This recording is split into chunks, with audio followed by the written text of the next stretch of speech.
Do you engage in workplace gossip? Most people do, even if they don't like to admit it. The sad truth is that you're either privy to the latest gossip or you're probably the subject of it. There are very few people in between, and we're not bothered with those here. After all, nobody else is. If you think hard, you might recall times when your coworkers acted differently around you for no apparent reason. Perhaps they were unusually quiet. Or maybe you remember walking into a few hastily broken off conversations. But you probably put it down to your paranoia. Or maybe you're just not a curious person by nature. But when the victim of gossip finds out about it, it's a different story. It can really disrupt one's peace of mind and sense of well-being. Imagine a so-called friend at work who surely must have your best interest at heart. After making you take an oath of confidentiality, tells you that everybody at the office thinks you get paid more because you're a brown-nosed suck-up. Or that there are rumors floating around that you're sleeping with the boss because you recently got a promotion. Of course, they never tell you who these mysterious everybody are. Oftentimes, it's a total of one person standing in front of you. But that doesn't change how you feel because you can never be sure. All you know in your heart is that you've always kept your head down and worked your butt off to make up for other people's incompetence and laziness. How would you feel? Can you imagine the frustration? The anger? The injustice of it all? Would you go back to your desk after this conversation and pretend that nothing has changed? Before you take any action out of anger or desperation, let's see if we can put things into perspective. Close your eyes. Breathe in. Breathe out. Keep your eyes closed and focus on your breathing. Breathe in. Breathe out. Breathe in. Breathe out. Have you ever wondered, what is it about gossiping that makes it so enjoyable?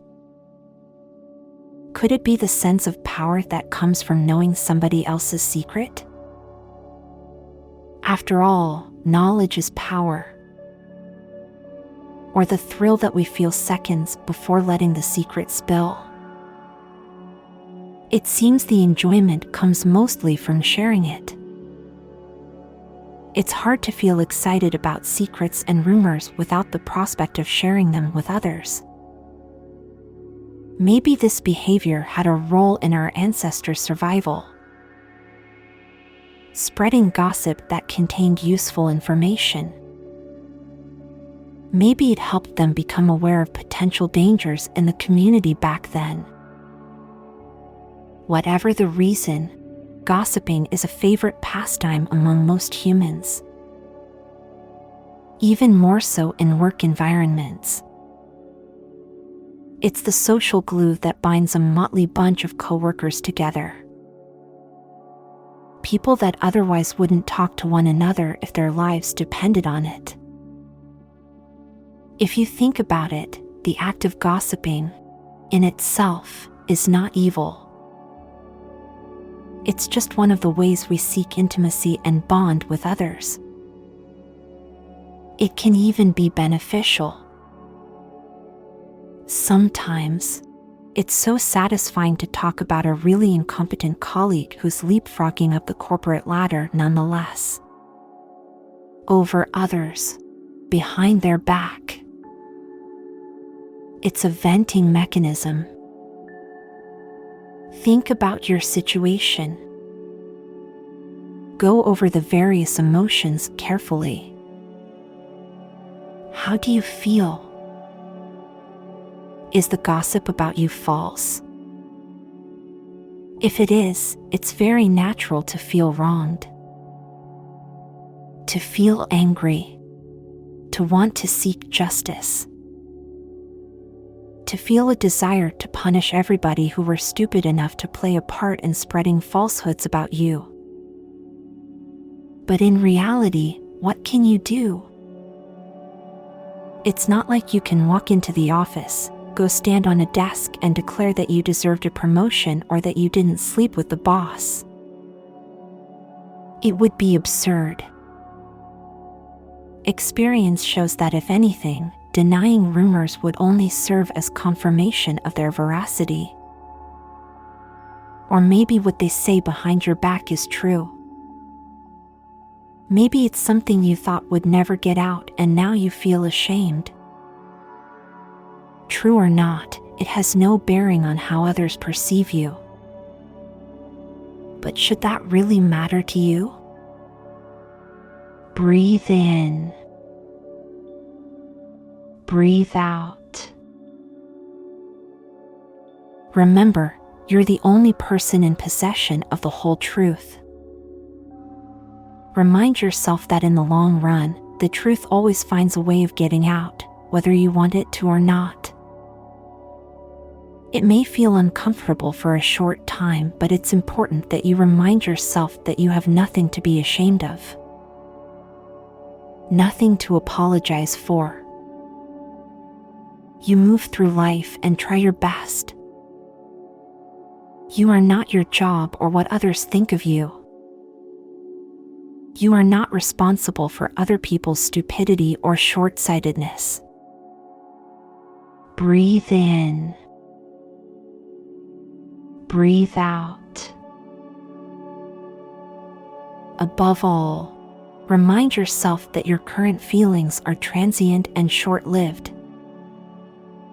You may feel horrible now, and it's important to acknowledge it. But before you know it, others get tired of talking about you and will jump on the next gossip cycle. That's the nature of gossip. It needs constant feeding and new subjects. Can you think of a time when you participated in the office gossip? Maybe having this experience will help you feel more empathetic towards others the next time you find yourself talking behind other people's backs. Maybe next time you stand up for them or provide an alternative perspective. Such experiences may be unpleasant, but we can always turn them into opportunities for growth. Breathe in. Breathe out. Finally, remember that we're all humans. Humans with myriads of flaws and complexities. None of us are purely good or evil. At least, you're interesting enough to make other people take the time to talk about you. Not everybody is that lucky. Most people live their lives unnoticed and invisible. Open your eyes. Remember who you are. Hold your head up high as you walk into the office. Give the rumor mill workers a knowing smile, as if you know something they don't. Not just because it unsettles them, because you really do know something they don't. You've survived your turn in the crucible, but they could be next.